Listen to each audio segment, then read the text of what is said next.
Monsieur Bock, bonjour. Bonjour, Merci d'accorder cette interview à Oser l'Afrique. merci de me recevoir.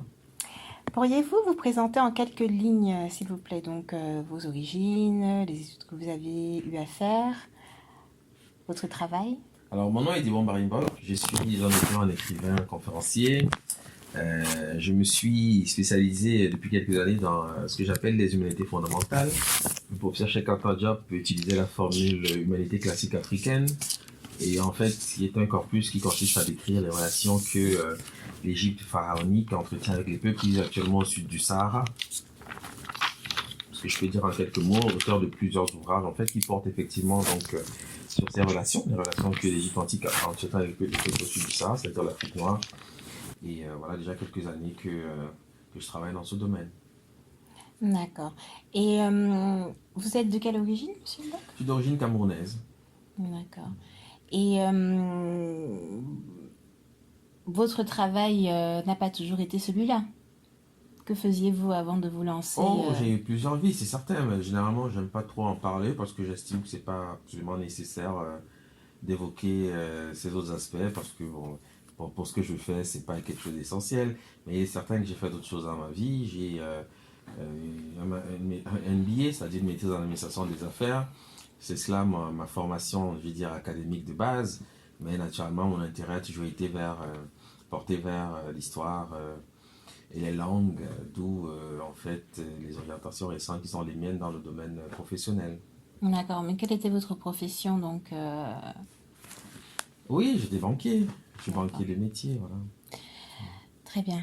Alors, démissionner de votre poste de banquier pour poursuivre cette voie a-t-elle été une décision difficile? Oui, on peut le dire, parce que on est toujours en train en fait, voilà, on peut avoir des appréhensions, puisqu'on quitte, en fait, disons, une habitude qui nous a, disons, conduit pendant plusieurs années, et aller comme ça, peut-être, entre guillemets, vers l'inconnu, peut toujours susciter quelques interrogations, mais pour ce qui me concerne, j'étais certain que, en fait, euh, ma mission, si je puis dire, en tout cas, le travail que j'avais à conduire, je me sentais, disons, que j'allais connaître, je sentais que j'allais connaître une forme de réalisation dans le domaine des humanités classiques africaines. Donc c'est la raison pour laquelle je n'ai pas longtemps hésité en fait à réorienter ma vie vers ces questions, bien que la banque, bon voilà, c'était mon métier si on peut dire, mais je l'ai certainement davantage fait euh, par commodité, parce que c'est ce que j'ai fait dans les universités. Mais j'ai toujours eu un goût pour la littérature, un goût pour l'histoire et les langues. Et de toute manière, voilà, j'estime que dans ce que je fais, je me sens en accord avec moi-même, en fait. Voilà. D'accord. Alors, venons-en à l'égyptologie. Qu'est-ce que l'égyptologie selon vous? Alors, c'est une discipline pour, qui se donne pour objectif de questionner la civilisation des bords du Nil, tout simplement, dans tous ses aspects. Voilà. D'accord. Dans quelle mesure l'étude de l'égyptologie pourra contribuer d'une part à la construction de l'Afrique du XXIe siècle et d'autre part à la redéfinition de ses rapports avec la diaspora? Ben, parce que, en fait, l'Égypte antique, il faut déjà le savoir, c'est la civilisation la plus brillante que le monde ait jamais connue. Donc, pour l'Afrique, c'est un outil de questionnement fondamental. Parce que les ancêtres de la vallée du Nil ont apporté des réponses dans tous les domaines de la vie qui peuvent, que peut entrevoir un État et même des individus, l'organisation sociale, etc. Donc, c'est pour nous un modèle qui peut nous inspirer dans cette renaissance que nous appelons de nos voeux pour ce qui concerne l'Afrique contemporaine. Voilà, et ça me paraît fondamental. Et je le dis, mais d'autres l'ont dit avant moi, notamment le professeur Cheikh Anta Diop, qui a estimé que c'est en nous orientant vers la vallée du Nil que les sciences sociales ou les sciences, disons, humaines en Afrique, les sciences tout court, en fait, on peut le dire, devaient sortir en fait de leur état de flottement dans lequel elles se tiennent actuellement.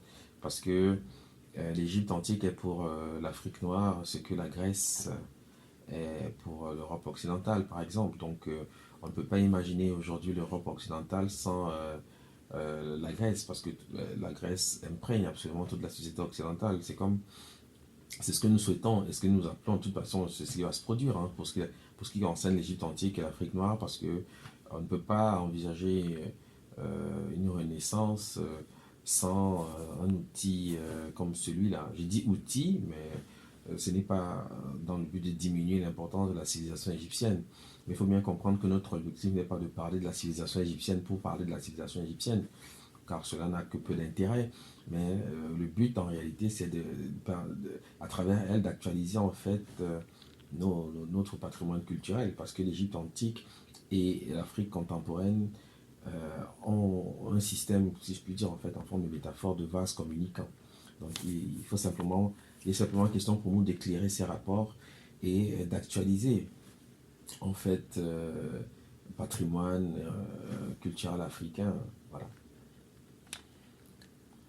Qu'est-ce que la méthode Kuma?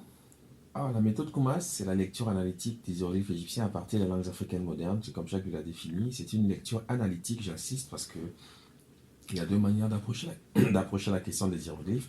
Cela peut se faire par le biais du phonétisme ou le biais de la lecture analytique. Le phonétisme consiste à translittérer, à lire littéralement un texte. C'est pas ce que nous faisons pour l'instant, car nous estimons que la question de la pensée symbolique du sujet égyptien a été longtemps négligée et qu'il faut introduire les langues africaines pour pouvoir comprendre en fait la pensée symbolique de ces peuples. D'où l'intérêt que nous accordons en priorité, bien sûr, à la lecture analytique qui permet aussi d'expliquer d'ailleurs la naissance de cette écriture dans les hiéroglyphes, en fait. Cette écriture géniale. Voilà. Comment l'avez-vous élaborée? Quel a été le cheminement en fait pour arriver à cette méthode? Par des lectures déjà, parce que j'ai rencontré dans mes lectures certains auteurs, notamment Diodore de Sicile, qui parlent des hiéroglyphes dans la bibliothèque historique, un ouvrage qu'il a écrit autour du 1er siècle. C'est une histoire universelle dans laquelle il raconte en fait l'antiquité des peuples qu'il connaissait à cette époque. Et Diodore de Sicile a aussi l'avantage d'avoir visité l'Égypte, parce qu'il ne parle pas de l'Égypte comme de loin, c'est-à-dire s'est rendu sur le terrain, il s'est entretenu avec les prêtres égyptiens et les prêtres éthiopiens qui vivaient en Égypte. Il fait d'entretien et tire un nombre de faits en fait qu'il décrit dans cet ouvrage. Et au chapitre des hiéroglyphes, il rappelle que les hiéroglyphes en fait que l'intelligence des hiéroglyphes répond davantage de ce qu'il appelle la signification métaphorique plutôt que d'une démarche de type alphabétique ou syllabique. Ce qui prend précisément à contre-pied tout ce qui se fait aujourd'hui dans le domaine de l'égyptologie, pour ce qui concerne les départements d'égyptologie, etc. Car aujourd'hui, le traitement des hiéroglyphes a pour l'instant été essentiellement orienté vers le syllabisme et l'alphabétisme. Et or, Diodore de Sicile dit clairement que ce n'est pas le cas. Il faut plutôt s'inquiéter de la signification métaphorique. Et qu'est-ce qu'il entend par métaphore? C'est chez Aristote qu'on trouve la définition que les Grecs font de la métaphore, car pour les Grecs, c'est un peu différent de ce que la langue française entend par métaphore. Parce que Aristote nous dit que la métaphore est le transport à une chose d'un nom qui en désigne une autre. Donc la métaphore est le transport à une chose d'un nom qui en désigne une autre. Ce qui veut dire en fait qu'il est en train ici de parler de ce qu'on appelle en français l'homophonie.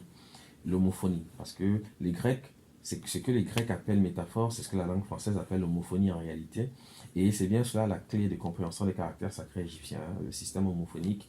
Parce que l'homophonie est le ciment en fait qui unit les signes au sein d'une même graphie. Voilà comment j'ai pu entreprendre donc enfin, dégager des éléments liminaires, les éléments premiers qui permettaient de décrire cette méthode que j'appelle la méthode Kuma. Alors pourquoi Kuma? Il faut quand même le dire. Le terme Kuma, c'est un terme qui apparaît dans les langues africaines, aussi bien du Soudan occidental qu'en les langues dites bantou, pour décrire le phénomène de la vibration. Dans les langues soudanaises, Kuma signifie la parole, le verbe dire. Dans la langue bantou, Kuma peut se rapporter à l'histoire, au proverbe, au rythme, etc. Donc c'est toujours un registre qui sollicite la vibration, et c'est aussi, au sein des langues africaines, le nom des échassiers. Pardon. Donc, Kuma, chez les Bambara notamment, c'est le nom de l'ibis, qui est l'oiseau consacré à Thoth, qui est le maître de la parole divine, donc la divinité qui en Égypte antique passe pour avoir inventé les hiéroglyphes. Et chez les Bamileke du Cameroun, par exemple, on dit Chuma pour désigner le héron. Voilà, donc ce sont des oiseaux qui ont cette caractéristique d'avoir un long bec et des longues jambes, donc on appelle des échassiers. Donc c'est la raison pour laquelle j'ai mobilisé ce terme qui rendait, de mon point de vue, justice un peu à cette civilisation égyptienne, donc qui a élevé l'image de cet oiseau, qu'on appelle l'ibis en français, pour incarner donc la science égyptienne. Donc voilà pourquoi j'appelle cette méthode la méthode Kuma. Très bien. Alors, qu'avez-vous à dire à ceux qui ne considèrent pas votre travail comme un travail scientifique, mais plutôt idéologique? Oh, il s'agira pour cela d'entrevoir une rencontre, parce qu'il n'y a que de cette façon qu'on peut régler ce genre de débat, de ce genre de questions, parce que il ne sert à rien d'entreprendre une discussion par personne interposée. Si de ce point de vue, il y a des gens qui estiment avoir des choses à dire, ben, il y a des rencontres que nous organisons à Paris et ailleurs, partout dans le monde.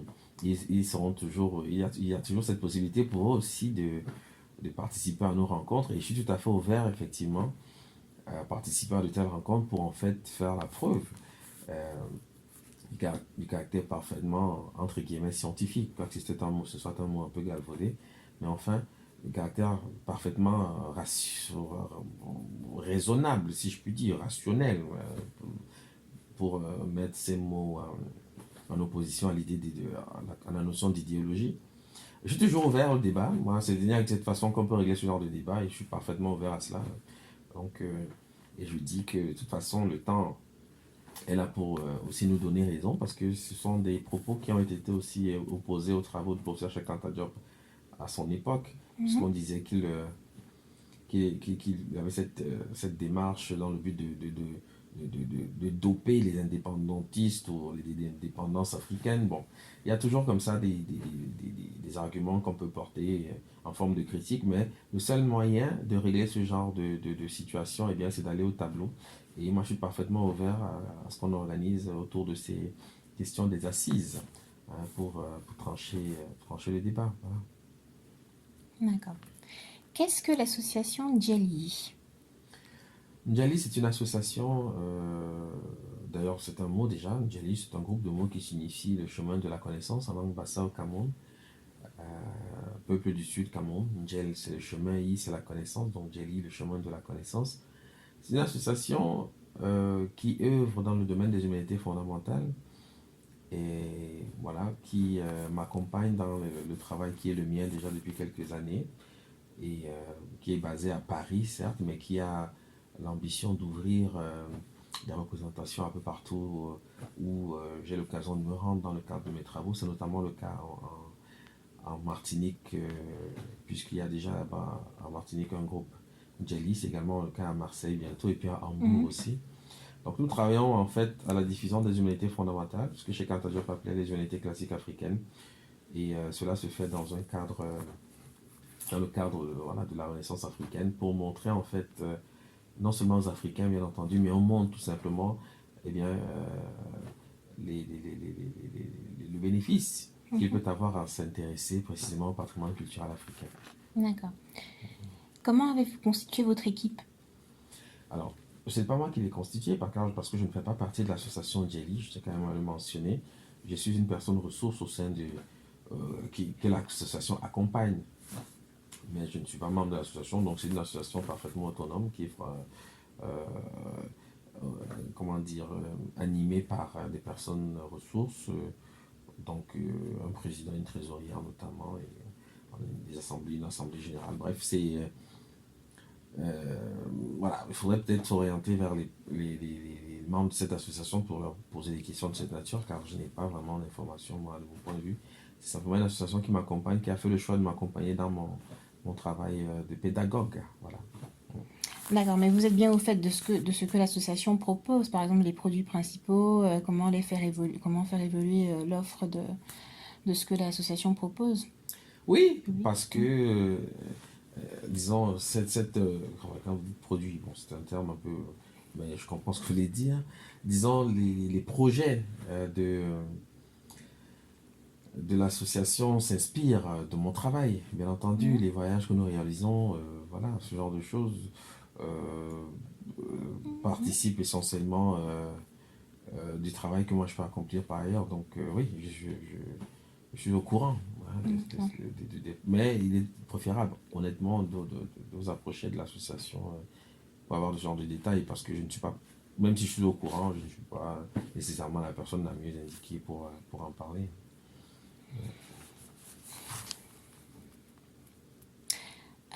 Quelle est votre ou vos œuvres qui vous rendent le plus fier? Toutes. C'est une excellente question, je ne saurais y répondre comme ça parce que vous savez, c'est comme si on demandait à un parent lequel de ses enfants il préfère. Non, ce n'est pas possible de trancher parce qu'on y a passé du temps, des soirées. Donc voilà, je n'ai pas de préférence. Mais il est vrai que ces dernières années, j'ai beaucoup travaillé dans le domaine des hiéroglyphes. Donc c'est ce que j'ai de plus frais comme ça à l'esprit. Par contre, il y a des livres que j'ai écrits avant, notamment Congo, le Dieu noir, qui sont des livres très importants. Le public à chaque fois me rappelle effectivement combien ces livres comptent dans leur bibliothèque. Donc c'est des choses importantes. C'est difficile pour moi comme ça de trancher honnêtement. Par contre, mon dernier ouvrage qui porte sur le dieu Osiris et au sein des langues négro-africaines, c'est un ouvrage important en 3 tomes, en fait, qui présente la figure de cette, comment dire, les correspondants, en tout cas, qui présente la relation que cette figure fondamentale de la civilisation égyptienne entretient avec les peuples qui vivent actuellement au sud du Sahara. Et c'est quelque chose de remarquable, on peut le dire, parce qu'on arrive aujourd'hui dans le domaine des certitudes, et il est question pour nous simplement voilà, de faire le travail qui consiste à révéler, d'amener au jour en fait ces relations, et de la manière que nous le faisons, c'est-à-dire en se basant précisément sur les hiéroglyphes et les langues africaines. D'accord. Alors, vivez-vous de vos activités de recherche, conférences et livres? Si oui, en combien de temps avez-vous pu vivre de vos activités? Sinon, Joker, comment complétez-vous vos revenus? Joker. Je n'aime pas aborder des questions de cette nature pour des questions de bienséance, tout simplement. Mhm. Oui, nous comprenons. En fait, nous avons affaire à, enfin, dans notre public, nous avons affaire à beaucoup de jeunes qui souhaitent aussi, comment dirais-je, entre guillemets, se reconvertir. Et nous voyons dans votre démarche une démarche entrepreneuriale aussi. C'est pour ça que nous avons souhaité vous poser cette question. Oui, ben, je dirais, en fait, la question aurait une réponse certainement plus efficace au point de vue de l'association, parce qu'encore une fois, Mhm, c'est la structure qui m'accompagne. mhm, Moi, je ne suis qu'une personne ressource parmi d'autres, car bien sûr, l'association est appelée à travailler avec d'autres personnes, bien que ce soit mon projet pédagogique qui mhm, était le premier mhm. à être sélectionné, mais voilà, ce sont des aspects techniques, on va dire, qui nécessitent voilà, des précisions que je n'ai pas nécessairement à l'esprit. Donc je vous demanderai en fait éventuellement de vous orienter vers l'association pour avoir de plus en détails de ce point de vue-là. Alors, votre travail est principalement accessible au public francophone. Envisagez-vous de l'étendre au public anglophone? Si oui, quel sera votre point de départ? Oui, j'en viens, je veux faire, et pas seulement anglophone, lusophone en fait. Les Africains et les Afro-descendants parlent quasiment toutes les langues à peu près, qui ont, enfin, en tous les cas, les langues d'origine européenne, on va dire, du fait de la colonisation notamment. Oui, donc oui, effectivement. Alors le point de départ serait quelques ouvrages à sélectionner, mais peut-être le format changerait. Car je dois quand même signaler que la plupart de mes ouvrages ont quand même un certain volume. Et je souhaite en fait simplifier pour faciliter en fait la diffusion de ces œuvres, simplifier les ouvrages, enfin limiter le nombre, enfin le volume en tous les cas sans trahir ni l'esprit ni la qualité en fait du travail qui peut être accompli. Donc c'est un nouveau travail qui reste à être réalisé. Je le ferai certainement avec une équipe, c'est à voir, mais effectivement j'ai l'intention de m'orienter vers la traduction de mes œuvres dans d'autres langues que le français, bien sûr. Alors, l'association Oser l'Afrique dispose d'un espace d'accompagnement à l'entrepreneuriat à Yaoundé au Cameroun, ville qui vous a vu naître. L'un des objectifs est d'exposer ces usagers à de nouvelles idées. Comment vos recherches s'inséreraient-elles dans un tel lieu? Ah, L'innovation, je veux dire, mon travail porte essentiellement dans ce domaine, puisque on a parlé tout à l'heure notamment de la méthode Kuma, qui est effectivement une innovation dans le domaine du traitement des caractères sacrés égyptiens. Et oui, alors il s'agirait de voir dans quelle mesure un partenariat peut être mis sur pied pour travailler de concert, voilà, pour apporter des éléments intéressants au public de Yaoundé notamment. Mais moi je suis parfaitement ouvert à cela. Il s'agit maintenant de voir comment l'association en fait envisage une éventuelle collaboration. Et on pourra naturellement en parler. En tous les cas, je suis disponible pour ça. Bien. Un mot pour la fin? Oui, ben déjà, je tenais à vous féliciter pour le travail remarquable que vous faites. J'ai pu parcourir comme ça sur Internet un ensemble de choses qui indiquent que vous êtes sérieux dans la démarche que vous engagez. Et c'est quelque chose de rassurant parce qu'on voit une jeunesse voilà, qui accorde de l'importance à ce qu'elle fait et à des choses qui n'ont pas nécessairement une vocation enfin, mercantile, si je puis dire, parce que souvent on est souvent limité à ce genre de choses lorsqu'on veut entreprendre des choses, mais généralement on peut aussi faire un travail dans le domaine de l'esprit, c'est aussi utile, ça me paraît même essentiel parce que tout est une question de paradigme et l'esprit est travaillé par le paradigme en tous les cas. Donc je tenais à vous féliciter pour le travail que vous faites, je vous encourage à persévérer dans cette démarche, je ne doute pas que voilà, vous arriverez à vos objectifs, les objectifs que vous êtes fixés si vous continuez dans cette lancée. Je vous souhaite donc une belle réussite dans ce que vous faites. Voilà. Merci beaucoup, Monsieur Mbok. Merci à Merci. vous et bon succès. Merci.